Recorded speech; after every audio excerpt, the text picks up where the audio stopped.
If this light does not blink, your battery may be too weak to communicate to the vehicle. If this occurs, the battery may need to be replaced. Replacing the battery in your intelligent key can be simple if you follow this procedure. First, see the owner's manual for the recommended battery before replacing. Next, release the lock knob and remove the mechanical key from the intelligent key. Place a cloth over a small flathead screwdriver and insert the tip into this slit. Now twist the screwdriver to separate the intelligent key into two pieces.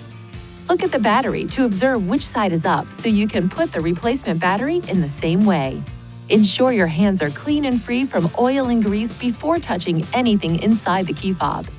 Carefully hold the new battery by the edges every time you pick it up. Remove the discharge battery while being careful not to touch the internal circuits or electrical terminals. Gently place the new battery into the intelligent key with the negative side oriented in the same direction you noted during removal. Align the tips of the two halves and then close the key fob by pushing along the edges.